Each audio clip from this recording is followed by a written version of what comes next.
बहुत समय पहले की बात है। एक घना जंगल था जिसे लोग जादुई जंगल के नाम से जानते थे।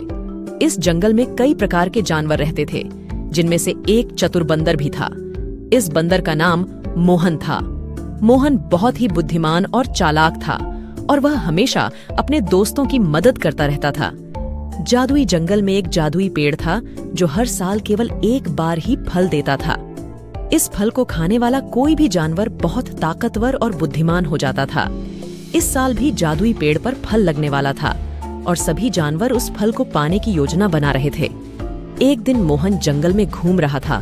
तभी उसने देखा कि एक बहुत बड़ा सांप एक छोटे खरगोश को पकड़ने की कोशिश कर रहा है। मोहन ने तुरंत एक पेड़ से छलांग लगाई और जल्दी से उस खरगोश को बचा लिया। सांप ने मोहन को गुस्से से देखा और बोला, तुम्हें इसका खामियाजा भुगतना पड़ेगा। मोहन ने हंसते हुए कहा, जंगल के सारे जानवर मिलकर तुम्हें सबक सिखाएंगे। ये सुनकर सांप फुफकारता हुआ चला गया। खरगोश ने मोहन को धन्यवाद दिया और बोला, तुम्हारी वजह से मेरी जान बची। मैं तुम्हें जादुई पेड़ के फल के बारे में एक राज बताना चाहता हूँ। मोहन ने उत्सुकता पूर्वक पूछा, क्या राज है? खरगोश ने बताया, हर साल जादुई पेड़ पर केवल एक ही फल लगता है, लेकिन इस साल वहां 2 फल लगेंगे। अगर तुम एक फल खाओगे तो तुम्हें अनंत शक्तियां मिलेंगी। मोहन ने यह सुना और उसने सोचा कि अगर उसे यह फल मिल जाए तो वह जंगल के सभी जानवरों की मदद कर सकेगा।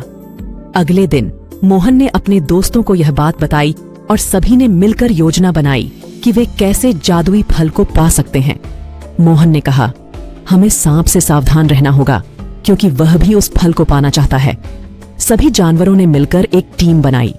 टीम में मोहन, खरगोश, एक तेंदुआ, एक हिरण और एक तोता शामिल थे। तोता सबसे तेज उड़ सकता था, इसीलिए उसने आसमान से निगरानी रखने का काम लिया। तेंदुआ और हिरण ने जमीन से निगरानी रखने का काम लिया और मोहन और खरगोश ने जादुई पेड़ के पास पहुंचने का जिम्मा उठाया। जादुई पेड़ के पास पहुंचते ही उन्होंने देखा कि सांप पहले से ही वहां पहुंच चुका था। वह पेड़ के चारों ओर लपेटे हुए बैठा था और इंतजार कर रहा था कि फल पके और गिर जाए। मोहन ने अपने दोस्तों के साथ मिलकर एक योजना बनाई। तोते ने हवा में उड़कर सांप का ध्यान भटकाया। वह जोर जोर से चीख रहा था और सांप को परेशान कर रहा था। तेंदुआ और हिरण ने जमीन से शोर मचाया, जिससे सांप का ध्यान और भी बढ़ गया। इसी बीच मोहन और खरगोश ने चुपके से पेड़ के पास पहुंचकर एक रस्सी के सहारे फल को तोड़ लिया। जैसे ही फल मोहन के हाथ में आया, उसने जल्दी से फल खा लिया। तुरंत ही मोहन को अद्भुत शक्ति और बुद्धिमत्ता प्राप्त हो गई। उसने अपने दोस्तों को इशारा किया और सभी जंगल के गुप्त स्थान पर छिप गए। सांप ने जब देखा कि फल गायब हो चुका है तो वह गुस्से से पागल हो गया। उसने चारों ओर देखा, लेकिन उसे मोहन और उसके दोस्तों का कोई अता पता नहीं चला। अंत में वह निराश होकर वहां से चला गया। अब मोहन के पास अद्भुत शक्तियां थीं। उसने अपनी शक्तियों का इस्तेमाल जंगल के सभी जानवरों की मदद के लिए किया।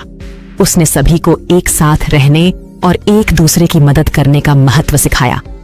धीरे धीरे जादुई जंगल और भी सुंदर और सुरक्षित बन गया। एक दिन जब सारे जानवर इकट्ठे हुए, मोहन ने एक बड़ा आयोजन किया। उसने कहा, आज हम सब मिलकर यह वचन लें कि हम हमेशा एक दूसरे की मदद करेंगे और जादुई जंगल को सुरक्षित और सुंदर बनाए रखेंगे। सभी जानवरों ने एक स्वर में कहा, हम वचन लेते हैं। इस प्रकार मोहन की बुद्धिमानी और अद्भुत शक्तियों की वजह से जादुई जंगल हमेशा के लिए एक खुशहाल और सुरक्षित स्थान बन गया।